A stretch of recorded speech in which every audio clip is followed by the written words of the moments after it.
event. So today we have Andrea Prichett, and I'll just go ahead and do a quick intro for Andrea. So as a founding member of the first Copwatch group, Berkeley Copwatch, Andrea Prichett has been watching the police for over 30 years. From protests to patrols, Andrea has documented police activities in cities around the US, creating some of the most basic educational material for the Copwatch movement, including the Copwatch Handbook and the Copwatch Know Your Rights presentation.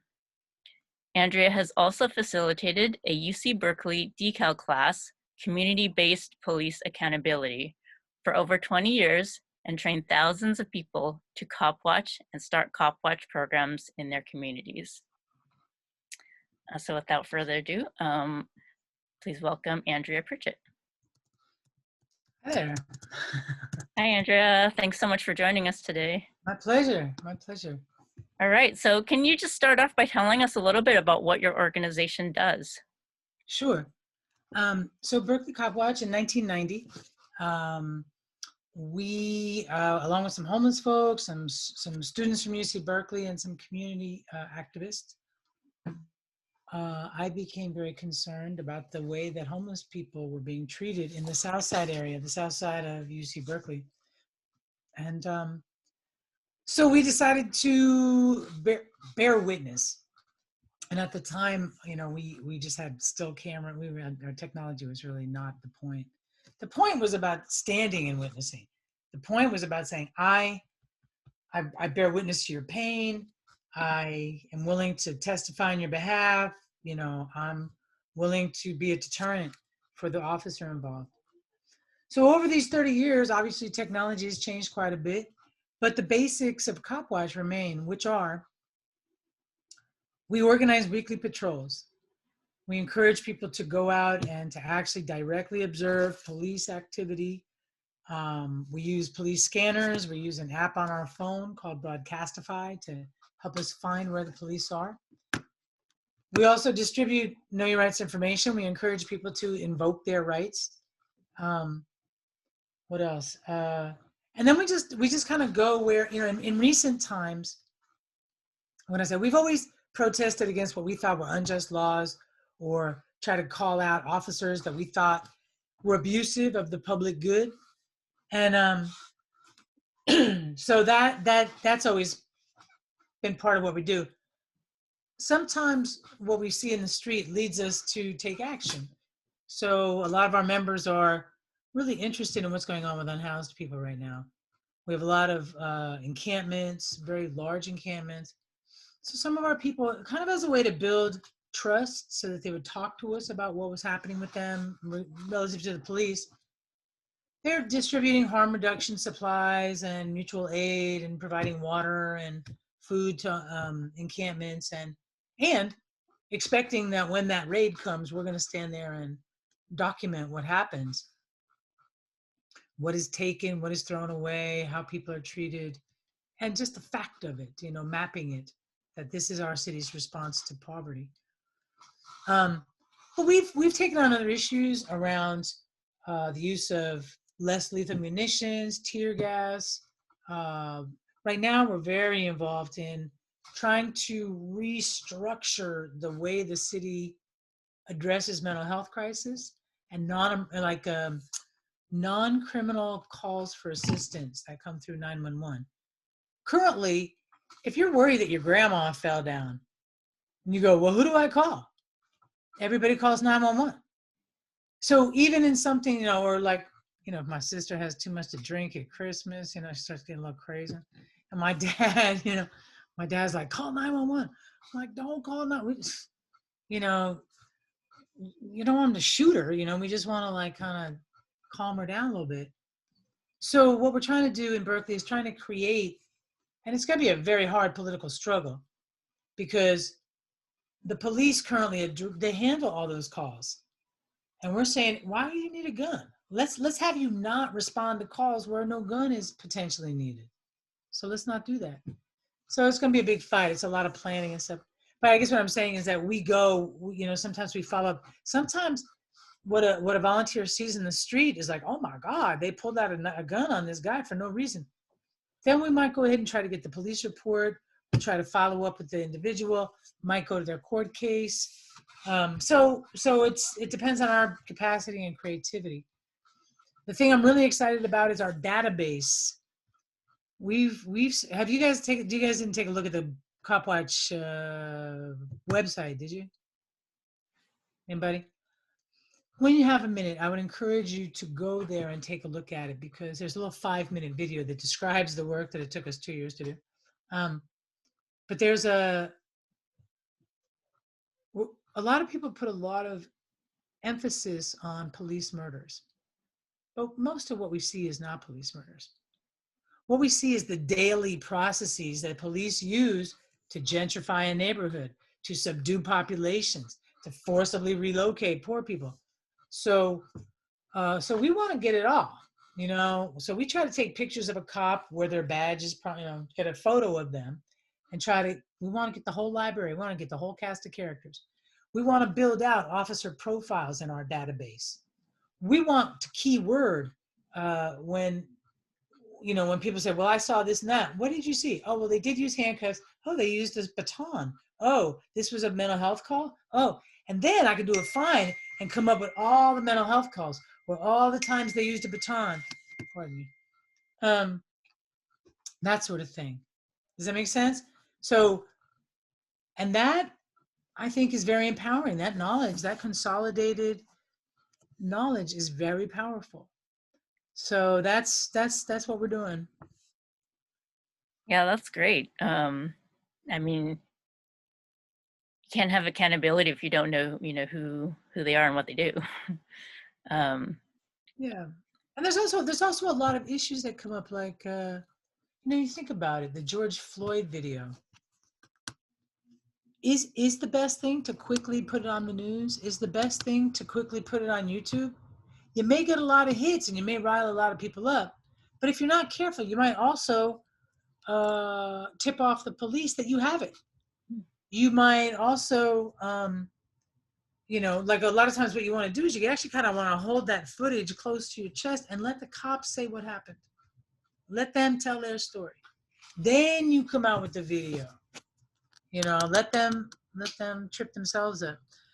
In the chat, it says, are the police collecting this data? The police have body camera footage, and they make it really, really hard for us to get access to it. And what we decided is there's so many, like between the police officers' Bill of Rights, the Copley decision, all these built-in protections for the police that shield them from actual oversight and accountability. That was the inspiration for this project. That I don't want to beg them for information. We'll collect our own. And then we'll think of it as a community participatory research project, where somebody who's 12 years old, they're getting stopped by cops. Somebody who's, just walking down the street. You don't have to be an official cop watch or anybody who gets information on the police. We try to teach people how to handle that information so that they don't contaminate their own footage. And you think about, like, when you're watching the police do something, you go, well, am I collecting evidence, or is this for a propaganda movie that I want to make? They both are valid. But when you're gathering evidence, you do things like you don't talk. You don't say "F you pig," you don't do that kind of stuff in your own footage, because it might make a jury not, they don't like a F-bomb in their ear, so then they can't see anything on the video. You know what I mean? Juries are often instructed, if the person has a bias, that it may impact how they hear evidence. So. Yeah, I've definitely heard that of, like, people when they're teaching, like, how to record the cops, what to do and things like that. I've definitely seen that. Good. Yeah, there's been, like, tutorials, like how to do it, like always do landscape, like, yeah. don't move around too much, things like that. So now that we've heard what your organization does, can you talk a little bit about how it fits into the broader framework of abolition? Yeah. Well, we're very, very, very community based. And if you read some of our literature, our handbook especially, what we're trying to do is create networks of support for each other. That the idea is that if I get stopped, I would love it if there was a consciousness in our community where other people stopped too and watched me. Our database project is based on local curation. So, the idea that communities are in the best situation to kind of decide what to do and how to strike back. If we encourage people, one way to reduce bad police interactions with the public is to get the public to stop calling the police.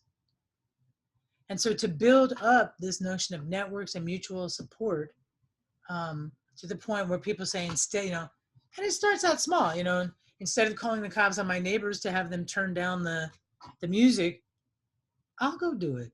Say, excuse me, could you turn down the music? Like, we could do this. And where we can, that we do not call the police. And then the biggest piece of work that we're doing has to do with this 911 response. We believe that defunding the police is the best way to take them on, is to kind of let the air out of it. And so this is low-hanging fruit, honestly. And we're still getting a lot of pushback. But the idea that, we in Berkeley, roughly, according to the police, 35% of the calls that they respond to involve people with mental health issues. People having some kind of crisis, or, again, wellness checks, or this kind of, there's a lot of times where the police are responding and you don't need them. If you have somebody who knows what they're doing, like, it's been a number of times I'll be going down the street and you hear somebody like kind of talking to themselves and yelling and like, kind of going like that. I've worked with developmentally disabled people. I've worked with people with some mental health disabilities. It's like, yeah, that's a schizophrenic. And what do? I say something like, hey, hi, are you okay? And they go, oh, yeah, no, I'm okay. I just, am I lost? I feel kind of lost. Where am I? I fear that a police officer goes up to that situation and they can't tell a bad drug interaction from a developmental disability, from a mental health disability, and so that's why we're very opposed to police responding in those cases. And we believe that we can build up. So it's a displacement theory. It's a theory about, I don't believe in folks saying, we have to give, like some of us, maybe all you guys in this room are advanced and you're like, I'd never call the police. No, I wouldn't. And good on you if you're that way. But that's a jump for a lot of people. So we're trying to build that bridge away from the police. In Berkeley, there was a proposal around the time, close to like in June or July, when everybody was red hot in indignation around the murder of George Floyd. But our city council at that time passed a proposal to take traffic enforcement away from the police. You think about it, it's like, yeah, it's writing tickets. Like, why do you need some? And we've got cops who are making $500,000 total compensation a year. If you go to that website, Transparent California, I don't know if you ever saw that. Oh my God. I think it's transparentcalifornia.org, or I don't know, maybe .com. But you plug in your city and you can find out who the top wage earners are. And it is unbelievable how many of these cops are making $300,000, $400,000, $500,000 a year. They're getting $100,000 in overtime and then $70,000 in additional compensation. How do you get overtime on your overtime? But they're working that system, boy. They're doing a great job. So, so abolition, I believe that this is a part of that struggle, absolutely. And that, the creativity and also local autonomy, I think, is part of abolition. Because if it can't just remain abstract, we have to physically show up and have each other's backs. And whether that means sharing food, or sharing our defense needs, our safety needs. And it also means, I'm struggling with the city bureaucracy right now because they're like, oh well, let's reimagine policing. And I'm like, I don't want to reimagine it. I didn't want to imagine it the first time. Let's reimagine community safety. And that's where we're trying to get to. I'm not trying to get to better policing. I'm trying to get to better safety. And if police are a tool along that way, okay, make your case. But that's not the destination. And sadly, I think a lot of us, fall into that because the police are ever more involved in not, they're supposed to be part of the executive function of government, the implementation and enforcement function. More and more, when they seek input from the police, it's becoming like veto power. Our police, our city government said they didn't want to use tear gas anymore. The chief said, oh, well, we can't do that. No, that's not possible. Sorry, try again. And then they extort the community and say, well, if you don't do it the way we do it, we just can't do the job. Sorry, for $500,000 a year. Just can't do the job. So we're trying to break the back of that extortion. I know somebody who works for the video collection of police camera videos. He tells me that the Multans just don't want to spend the money for this collection equipment. This not only reduces what's being collected, it also leads to the material not being available or getting lost. Some districts even treat police cams as classified data. Yeah. What has been Berkeley Copwatch's experience with this? Body cameras are a relatively recent addition to the Berkeley Police roster and department. And it's very hard. They use it like a propaganda machine. If the video serves their narrative, they will release it. If it doesn't serve their narrative, it is almost impossible to get access to it. I've written Public Records Act requests, and they use the exemption. We don't want to give up our investigative techniques, or something like that. And yeah, so that's been a real struggle. We definitely write PRAs all the time. California Public Records Act requests. Do you all make use of that? PRAs?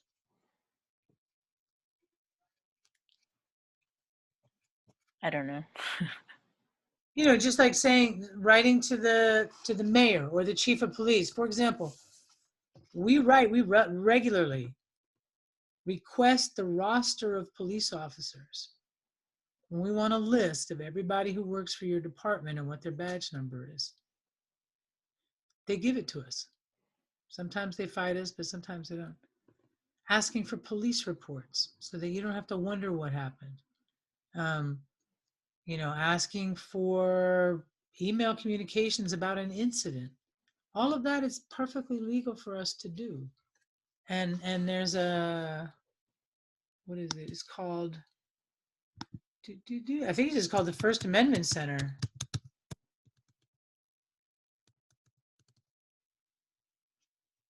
First Amendment Center.org. Is that true?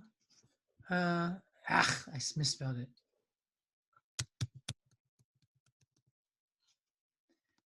First Amendment. Jeez, I think I can handle that. First Amendment.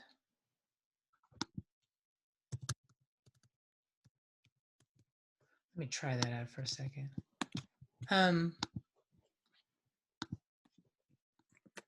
I think that's time well spent if you begin to,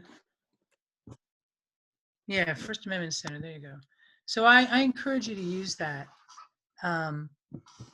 because they'll tell you, like, it's very simple to write a Public Records Act, but police departments lie to you all the time.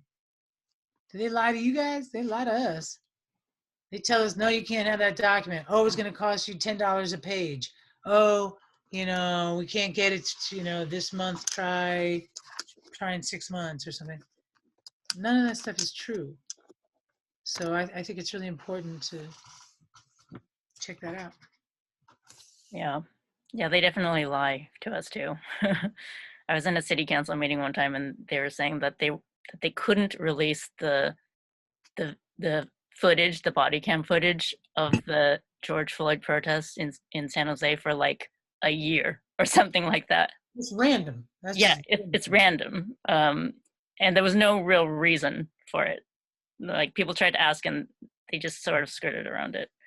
But one thing that when you're talking about getting the community involved in, you know, the Copwatch program, I was interested to know like how you go about getting the community involved and invested in it so that they are interested in participating.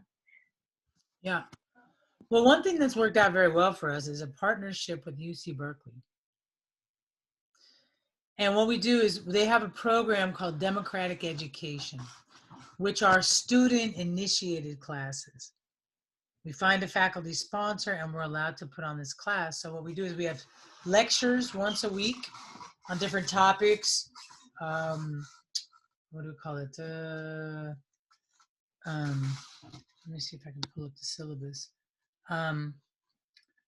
You know, we do a Know Your Rights training for them, but we also, here we go.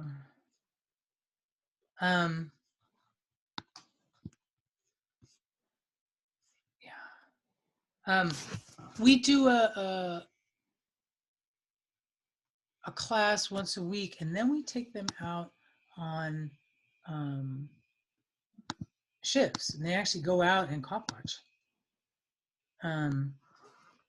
So that's kind of, so some people, you know, some kids are just looking for easy units, but some really take it seriously. I'm going to put this in the file.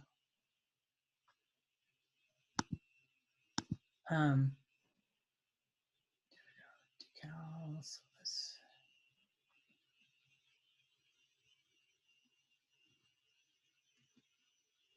Dang it. Fall. There we go. So that in the chat, that's the syllabus for our class. And it has become, you know, we've been doing it for 20 some years, and it really is a good, you know, a lot of kids just come and maybe they get exposed a little bit, but then when they go back to their home, wherever they are in the country, they have that cop watching experience, you know, and it helps to seed this idea in different places. I think it's at the decal class has actually been a major spreader of the cop watch, because there are cop watch groups across the country and there's cop watch groups across Canada. And most of them are unfunded. They're just kind of individual efforts. They're all volunteer, which is what we've been. We happen to have an office because we got some really cheap space a long time ago, and so we're able to have an office. And but yeah. So your organization is volunteer run? Yeah, all volunteer. That's good to know. Yeah, no. We don't have any, no. Because that's pretty impressive for a all volunteer run organization. Because a lot of people I feel like are hesitant because it's like, well, you know, we don't have money, or, you know, what can we do, you know, but yeah, it's good to know that you can do so much with a purely volunteer base. Yeah, it's very much labor of love. I mean, people, you know, I'm always very impressed with Copwatch, people who take it upon themselves to concern themselves with really the front line of our so-called democracy. You know, if you're fearing the police, if we're a country that fears our own police, it's very hard to describe it as a democracy. So it's a great way of really, and it's so politicized that it's really great to see what's actually happening. Is it really going down like the way people are seeing it? I mean, a lot of what we were doing was also like the impetus initially was, you know, Dr. Martin Luther King had this speech called The Other America, which I listened to a lot in the 90s. And he's just describing that there's two Americas, and there's one for white people and there's one for, in his case, he was describing Black people, and he was saying these, you know, a little Black girl, you know, that how she's impacted, how even her thoughts, even what she aspires to, how everything is impacted. and that white America doesn't see any of the ravages of poverty and oppression and police brutality. And so we felt like, you know, we started but with a bunch of, we were a mixed group. It was interesting to see how privilege worked in that way, because the homeless people are like, look, man, I really like what you're doing, but I got to try to sleep on these streets. And if these cops see me organizing and getting involved with you all, you know, they follow me to my sleep spot. And they were actually harassing them, like, straight up. So part of the Copwatch experience for me has been about learning how to leverage privilege to watch and leverage privilege to be an active advocate for people. Have I been threatened or harassed by police? It's been a while. When I was in the 90s, yes, I would say that I could get stopped very easily on the street and ticketed. You know, I got tickets for not having a license on my bicycle. You know, pulled over for, you know, I don't drive. So the only place I go is on my bike. So I managed to accumulate some traffic tickets on my bicycle. Threatened once by like a UC cop who kind of was like saying, you better be careful, you're going to have a heart attack, kind of thing. Or it just felt creepy. Yeah, it felt kind of creepy. But I've been at this long enough, and I've been in my community for a long time, that I have social security, like this, the security of being part of a community. So I'm a big advocate for that. I'm a big advocate for weaving those connections. I bet you it's hard in a town like San Jose because you guys are so big, right? Yeah, that's one of the like my personal goals for like these events is to not only just learn about abolition, but also to create a more sense of community. Yeah. Because, and you know, listening to what you're saying too, you know, that's kind of the basis for any, you know, if you're going to try to make any change, you kind of need that as a basis, as your safety net, kind of, to fall back on. Yeah, I really agree with that. I think it's absolutely true. At the end of the day, look, you know, the police will lie about you. You know, when you talk about harassment, yeah, I had the wife of a police officer say anonymously, she says, well, I am the wife of a police officer, and my husband, you know, personally took the leader of Copwatch to the hospital because of her heroin overdose. She didn't name me, but it was like, well, who are you talking about? You know, heroin, really? All right. And I get shit when I write letters to the editor or something. I get people harassing. Yeah, forget. I don't even count that as harassment. But yeah, I take a lot of shit on in the newspaper. But I also, you know, I guess in that way it gives me credibility with other people. So there you go. You know, if you got the right people insulting you, then the other people trust you more. All right. So for the last question, just wondering if you have any advice or any ideas of what each of us can do in our day-to-day lives to work towards an abolitionist future.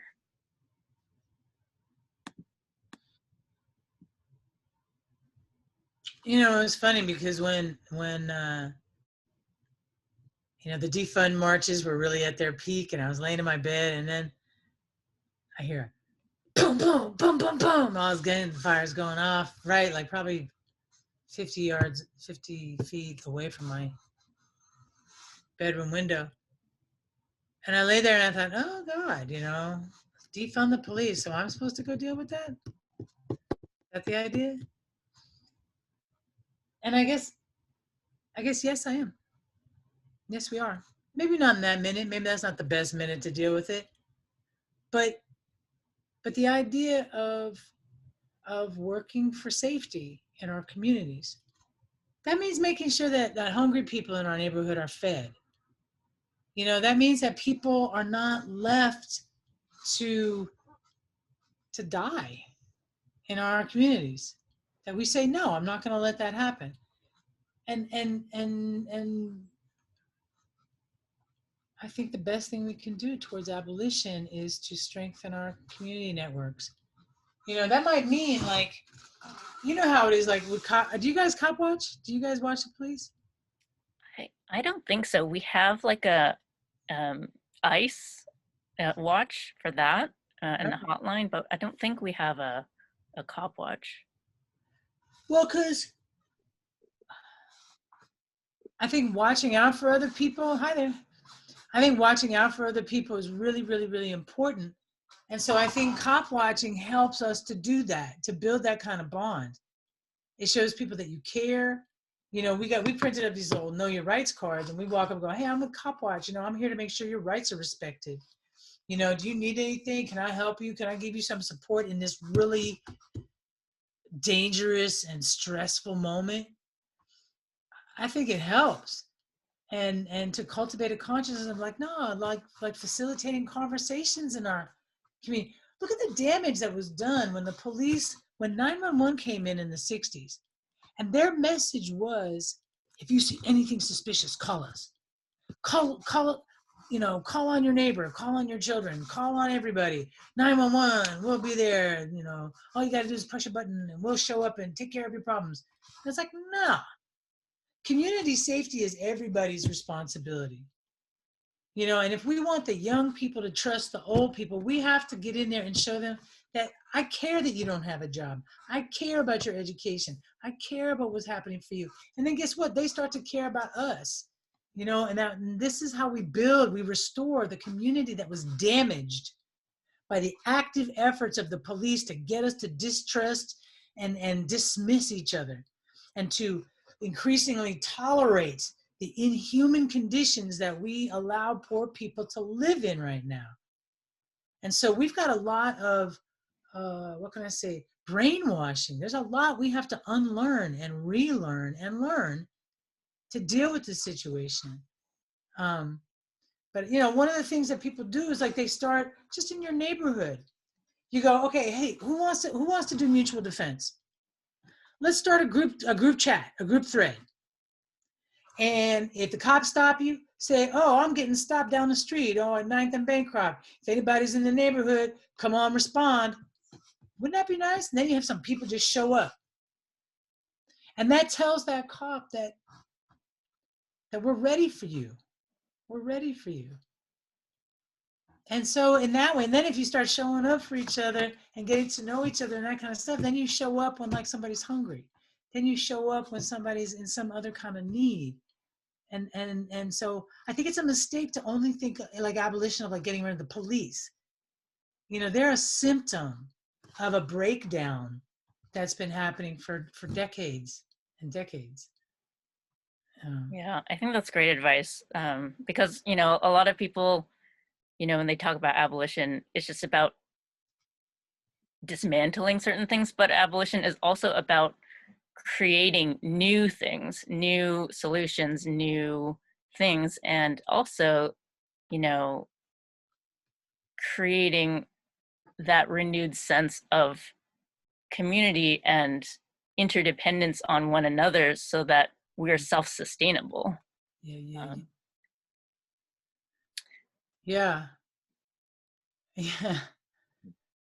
1 and 2 cops back, the better, more intelligent ways of dealing with it.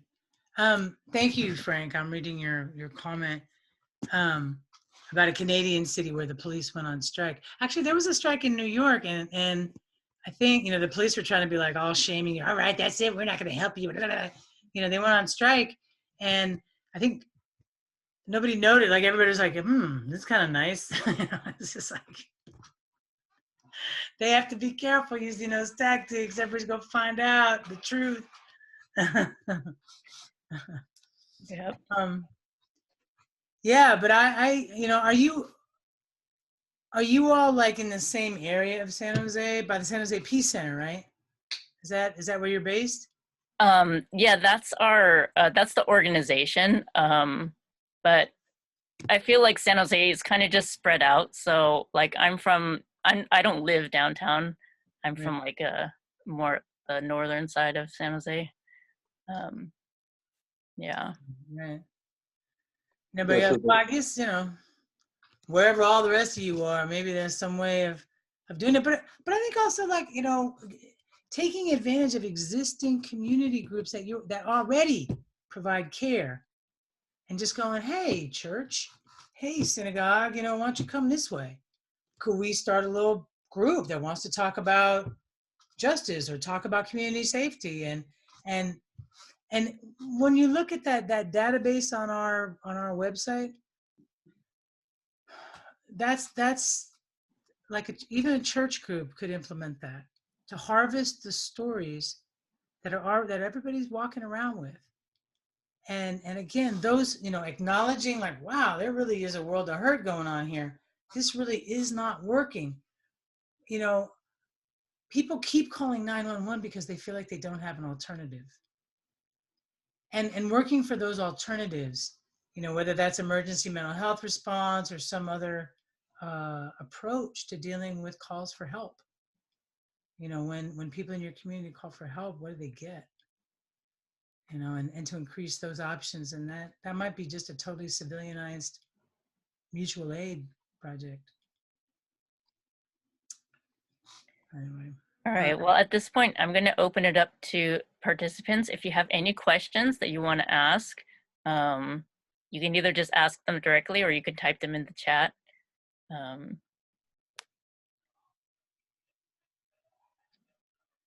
Well, I just wanted to make a few comments first. So first is, I mean, the San Jose Peace and Justice Center is sitting right in the downtown area. It's only a block away from City Hall.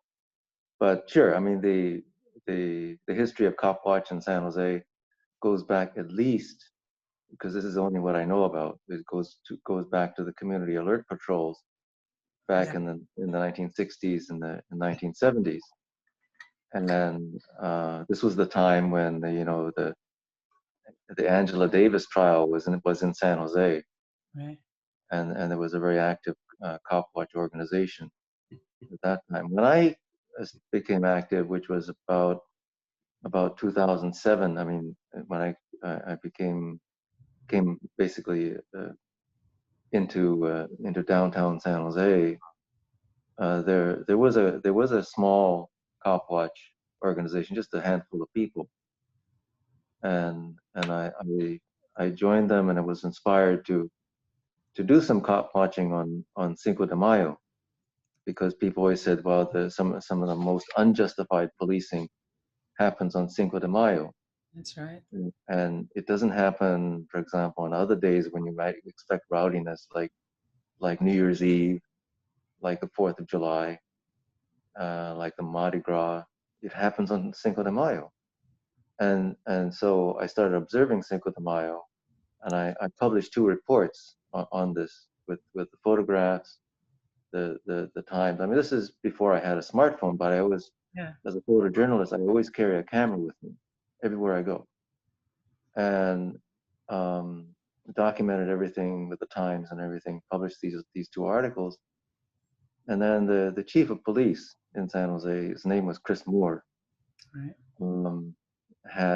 He was introducing himself to the community, and I walked up to him afterwards, and I handed him copies of these 2 published reports on Cinco de Mayo, and I said, "Are you aware of this issue?" And he said, "No."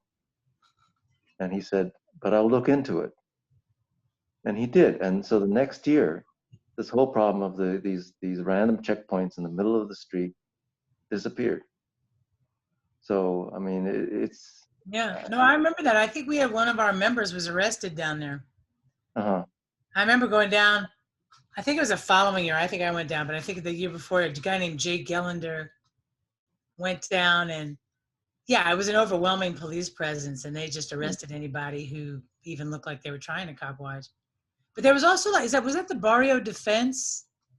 Justice for Rudy? Debug. There's been a few efforts. So Debug is also there, but they're focused. I mean, they've supported Copwatch, but they've been more focused about about helping people who are arrested and in particular jailed, navigate the criminal justice system. That's their primary focus. Yeah. And then, yeah, no, San Jose, there's been oh God, what was that guy's name? Doug, there was a guy, a white guy who used to have a beard like this. What was his name? Nah, you remember him? I'm not sure. Raj Patel. He was the debug guy, I think. No, that's Raj Jaidev, but he doesn't have a beard. No, different guy. The big guy, who's a big white guy with just a chin beard, no mustache. Anyway, he was with it for a few. There's been a lot of iterations, and that's the bad news about Copwatch, is that because it's not funded, a lot of times there's a lot of turnover, and there's it's hard to be consistent.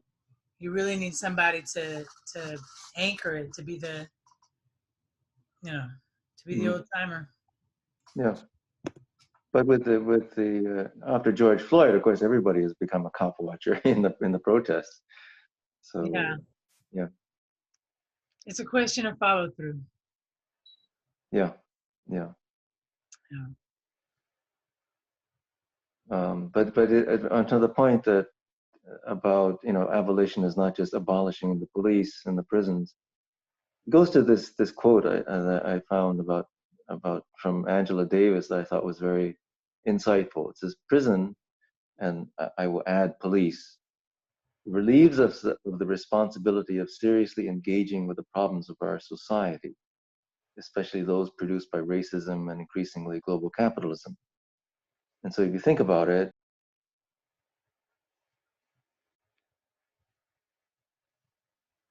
you just with the real issue, when you call 911, it always gets the police.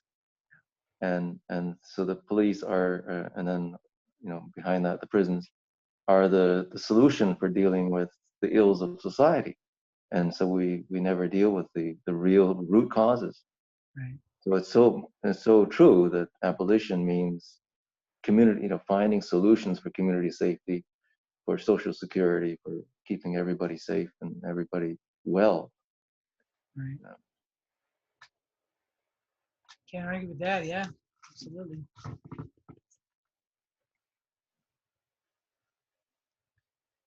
Anybody else want to chime up and say what you think? I guess I have a question of like, if someone were interested in starting or kind of revamping like a Copwatch program here in San Jose, what would you recommend the very first things to start with would be? I would start with a Know Your Rights training. And I would start, we have on our website, we have PowerPoints and information that you can use. We have a handbook, we have Know Your Rights cards. You're always welcome to adapt that stuff to, we have a Know Your Rights card with a lot of phone numbers on it. So just change out the phone numbers and just put phone numbers that would help somebody who got stopped. But I think you're never wrong when holding space or a Zoom call. These days, it's super easy now. You just call people, they join up on Zoom, and you gauge people's interest. Some people just want that information to walk around in their life. Some people are attracted to that because they want to organize. And so trying to create spaces like that, do you want to organize? Or, so you do the same training and then, okay. And if you want to stick around afterwards and talk about how we can deal in our community, let's do that.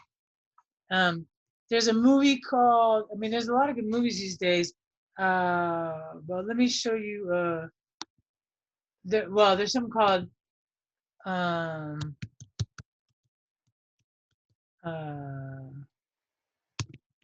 video as evidence.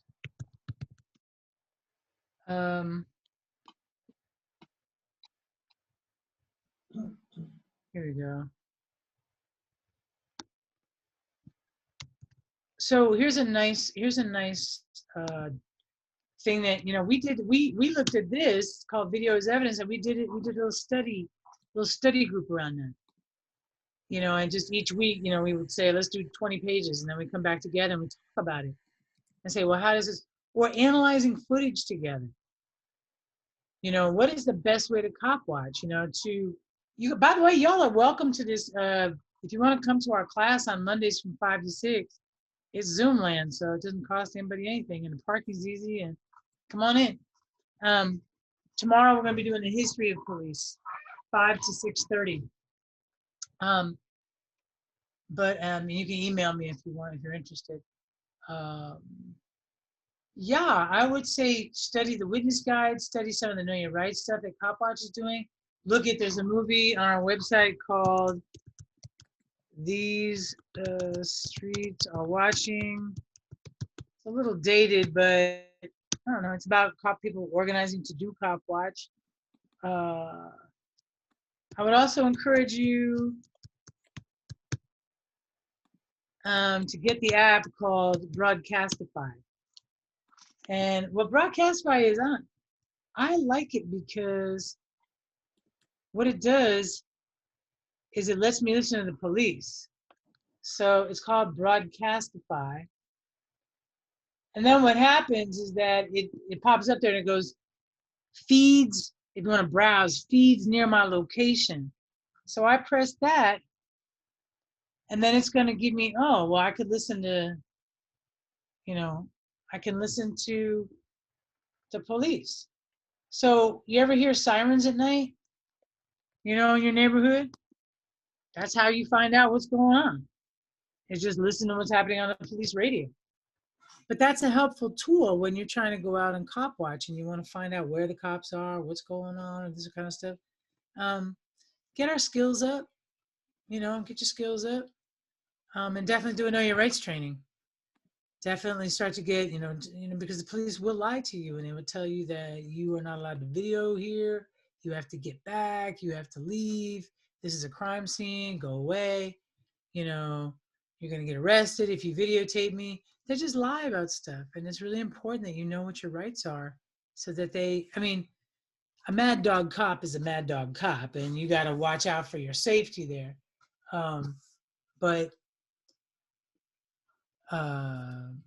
Yeah. So, but knowing what your rights are, knowing whether or not you have to produce ID, knowing if they have a right to search you, that's important.